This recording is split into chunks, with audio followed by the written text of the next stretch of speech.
So I just did this video already and I kind of deleted all the footage, so here we go again. Hi guys, this is my community reptile slash fish tank. There's a bunch of my fish. These are all plety fish, so if anybody does get a hold of them, which I highly doubt, then they'll be fine. They're not toxic or anything. This is my fish tank slash reptile tank. I have 2 green anolis, 1 male, 1 female. 2 long-tailed grass lizards appear to be 1 female, 1 male. And a really big brown basilisk. Actually, let me see if I can't get her out to show you guys. These lizards are not hold lizards. These are look at me lizards. You've probably heard me say that before. But, they're just so quick and pretty wild, that it'd be pretty much impossible unless you spend oodles and oodles of time with them to get them to where you can hold them on a regular basis. So let me see if I can't fish her out real quick. Okay, so here she is. She's not super happy I got her out. She's wet. She was under that big rock there. She's really cool to watch. She's a lot of fun to watch. Her belly is actually pretty pink, and it's always been pretty pink. She's got a small little crest on the back of her neck. See, not a hold me lizard. But since she's not a male, that's not going to get very big. She spends most of her time under that rock in the water, which isn't that big a deal because they can hold their breath for up to 30 minutes underwater, which is awesome. There is a lot of controversy on storing animals, well, not storing animals, displaying or housing animals together like this. There's the fear that some may not get to eat. There's the fear that some may get eaten. But the basilisk, she stays pretty much under the water, under that rock, all the time. And she's the only one that I'd be worried about eating anybody. And she's... Before I did the water, I did have dirt in there. The rock was still like this. She never was under the rock when it was just the dirt. She was always on top, and the green anole would actually chase her off the rock, bobbing his head at her, and she'd just take off. She wanted nothing to do with him. So I'm not concerned about her eating anybody by any means. And like I said, she's the only one that could actually eat anybody. I do have a Fowler's toad in here, but her mouth is maybe that big, and she comes out like once a week. So I'm not worried about her eating anybody. Pros and cons to this. Cons, maybe somebody gets eaten. Or there's a lack of food. If you try to do this and you see that somebody's starting to get skinny, there's a problem. Either you're not giving enough food left out for them, or somebody's chasing them off their food, and you can A, either take them out, feed them on their own, make sure that they eat, or B, just take them out completely, and then house them in something different. I haven't had that problem. Everybody's eating awesome. Everybody looks awesome. Sadly, they do look a little thin, because when Christmas came around, I went on vacation. Well, I say vacation, but I went to go see my family in Texas, and the person that was supposed to be feeding and watering them just didn't, which really ticked me off, because my green anoles, they looked like raisins, like they had no water, and the little bit of water that was in there was disgusting because there was dead crickets and feces and all kinds of disgusting dirt and stuff like that in there. Which really upset me. So they're still slightly thin from that, but they're bulking up pretty good. My basilisk her mood has changed so much since I put her in here. I had her in a tank kind of like that, except, it was, well, actually, it's over here. It's behind that chair. I just left it there because it's my nightstand now, and, it's a bearded dragon tank. So it had the slides, and what I did is I pulled one of the slides out and replaced it with mesh, so it was really breathable. She hated it. I rescued her from Petco. She was in a container where her head was always touching her tail, And mind you, this is when I got her, and she was literally, her body was literally the size of my finger. Like, that's how long she was. And you see now, she's almost as long as my hand. So she was stuck in this little container, halfway in her water bowl, which she loved. Like, every time we went in, she was in her water bowl.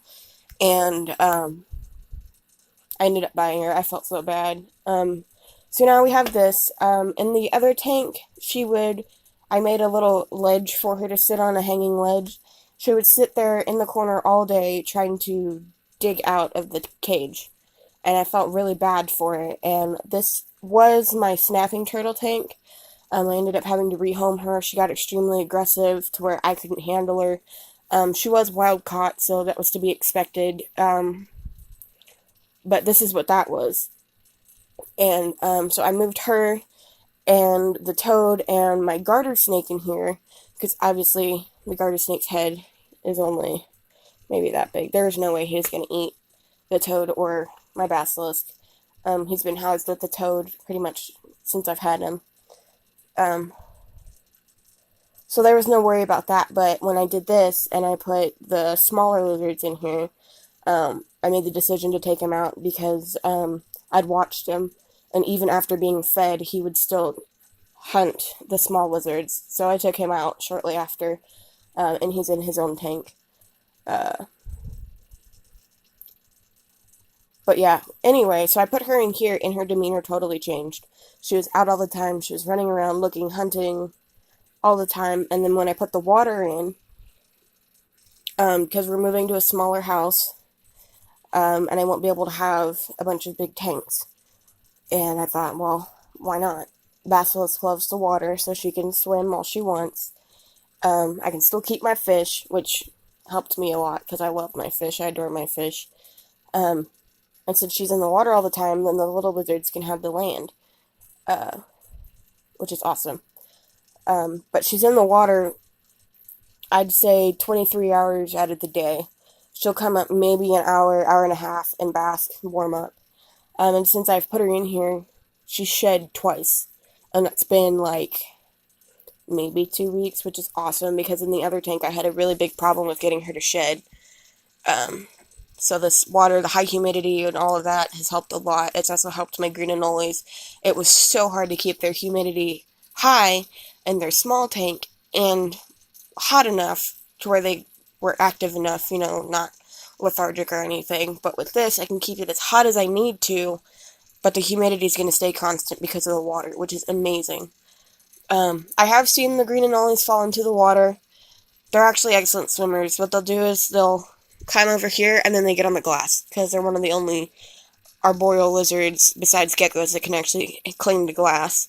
So they cling on there and then they go back to where they're supposed to, so there's no issue of them drowning. And the grass lizards, tails are long enough to where they can actually put it on the bottom and hoist themselves up like a snake does.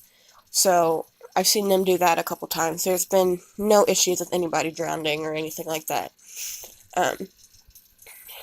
I have 3 feeding stations. These are super worms, which are for the basilisk. And of course, she eats the mealworms anyway. I have a mealworm bowl here and a mealworm bowl here. The mealworms are mostly for the grass lizards because they're still really young and their mouths are so tiny that it's... Alright, that was my cat. It's hard to keep small crickets in here, 1, because of the lid, and 2, the green anolis just gobble them up. So the mealworms for now are for the grass lizards, but everybody eats them, like I said. And they're actually doing awesome. I've recently just gotten them. There's one back there. But they're doing good. They're doing awesome. And this just sits here. I've only seen it knocked in the water once, which was this morning, and it just floated. It didn't sink or nothing. So that was good. I do have dirt here in this. It's supposed to be a turtle filter waterfall type of thing. But we can never get the waterfall to work. It always leaked all the water out and then the pump would stop working. So what I did is I put some soil in there, some eco earth, and that's actually where the toad lives. And crickets that I drop in here will actually go up in this top part and hide during the day, and then they'll come out at night, And that's also if the green anolis, which I do have a male and a female, start to breed, and they do have a spot where they can go and lay their eggs, as well as the grass lizards.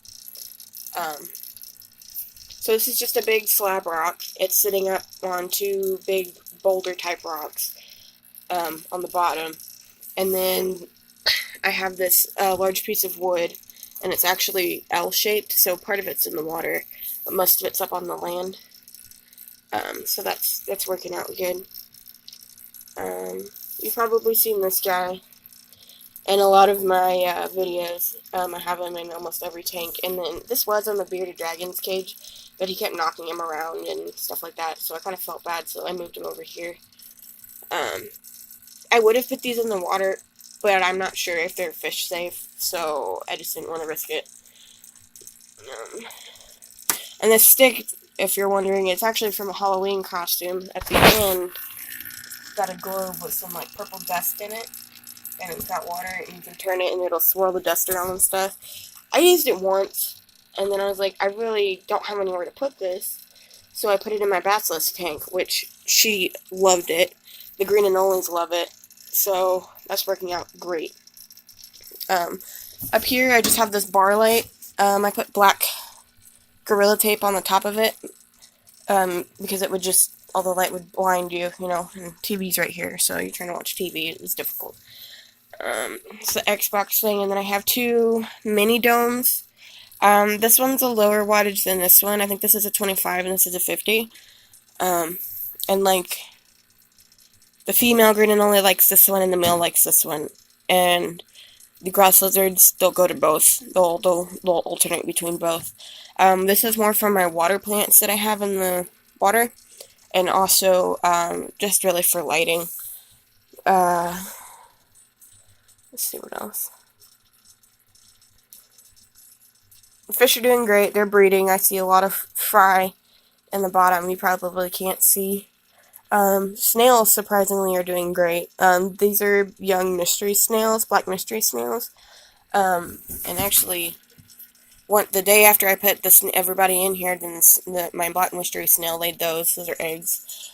So I'll have to watch those, and when they hatch, I'll have to knock it into the water so they don't dry out. Picked this lid. I had this other solid lid on it that's now on my Gecko tank. And the problem with that is you pick it up and the back of it would slide back here and hit the wall, and it would leave a gap. And one of my grass lizards would go and hide behind that gap whenever I had my hands in there, and I was so scared that I was going to lose him while I was doing tank maintenance, because I am in this tank at least once a day, picking out, like that, crickets that have fallen in the water and drowned. I'm not too worried about getting all the dead crickets out, because I do have a red claw crab in here, and he'll actually eat them once they sink. But still, I don't want the water quality to get too bad, so... and also, it's so much easier. I don't worry about anybody escaping. Don't worry about anybody freaking out and flying out of the cage when I'm doing maintenance.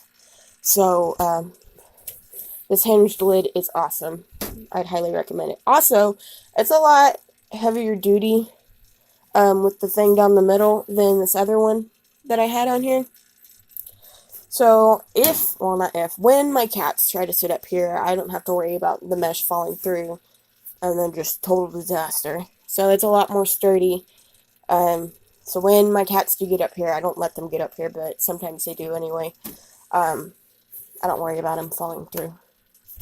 I have this little magnetic cleaner thingy. I'll swipe it across every now and then. I spray down the glass with this. It's fish safe and reptile safe glass cleaner, or tank cleaner. Also, when I do, actually I need to get more because I'm almost out. I kill salmonella and a bunch of other bacteria, so it's good for cleaning. But it does an awesome glass. It's almost like reptile safe Windex. So I'll spray down the outside of the glass, wipe it down, because when I have to add water, like I did this morning, sometimes I'll get some droplets on the front. And then when the basilisk runs across the water like she does, then she does this. She gets all these little splats. And it's hard to keep that clean, so about once a week I'll go in and I'll spray a rag and I'll wipe it down real good. So you can actually see in the tank. Yeah, so there's that. Oh, that bowl was actually just a PVC bird feeder. It had like slits that you could slide down into it, so the bird seed would fall in, and the birds would have to pick between the slats or whatever to get it out. And nobody was using it, so I just took it, and it works awesome to keep the super worms in. It's about 2 inches tall. Most of this is fake plants, and actually, like this other ball thing back here, and then this I all got from Hobby Lobby, as well as this stuff, that, and that stuff. And it was just a really long hanging plant, and I just cut it into pieces, took the metal out, cut it into pieces. So it's totally plastic, there's no glue or anything. It all just connects together with these little joints.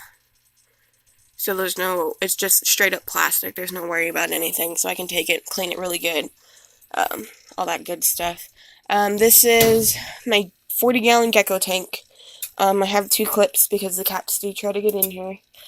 And then this side, actually, I have more of that black Gorilla Tape to hold the hinge on, which actually it's working awesome.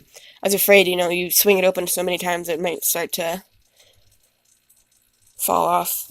This is actually wooden blinds, old wooden blinds, and I just cut them to fit tightly in this tank, and then I wrapped them in that duct tape, so the moisture from the soil, this eco-earth, isn't gonna erode the quality of the wood or anything.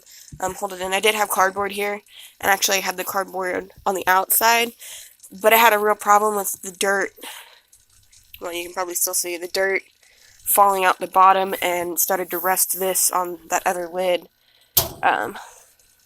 So this is working a lot better. I got this foam background I made. It's working really good for now, but I have to redo it. It is sealed and everything, but they poop all over it. I've tried cleaning it, and it's just time. They need a new one. Here's Penny, my 2-year-old female crested gecko. And that hole is actually just a mealworm container, superworm container, just without the lid. And I just stuck it in the foam, and that's like her favorite spot to be. And there's some moss in there, some nice moss. I have this one too. This was for when I had my much smaller gecko. He kind of stayed in there, but they don't really like it. What that is just a lid to the Great Stuff foam, and they don't like it very much. So when I redo this, I won't be using that. There's more little holes and stuff. Like there's a hole. There's another one here. But this big one's their favorite, so when I redo this, I will be doing that. This background is actually on a piece of plywood, so when I put the foam on it, it actually bent the plywood. So the plywood sits like this instead of flat now, which isn't good because they get behind it and I freak out because I can't find them all. This is also from my craft store. This is actually Reptile stuff.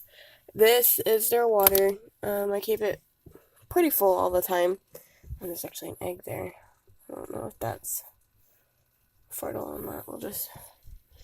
I have this, which is, again, that stuff from Hobby Lobby. And I just used some hot glue on this piece of foam to get it in there. This is another mealworm container, a small, like, 50 count. And, that's what I put the Repechia in. I do dry most of the time because it lasts longer. It doesn't dry out as fast as the wet. And it stays gooder longer, so there's that. And then I just poked some holes through it with a really hot glue gun. And I put this wire through it and twisted it, made a little hook so it hooks into this mesh. And then I hot glued the ends of the wire so nobody gets poked. And then I have this water container. It's up high just in case, because I know geckos don't like to go on the ground very much. Then I have this, which they can drink out of, all that. And it's just a suction cup with a metal hook, and again, I hot glued it so the hook doesn't hook anybody.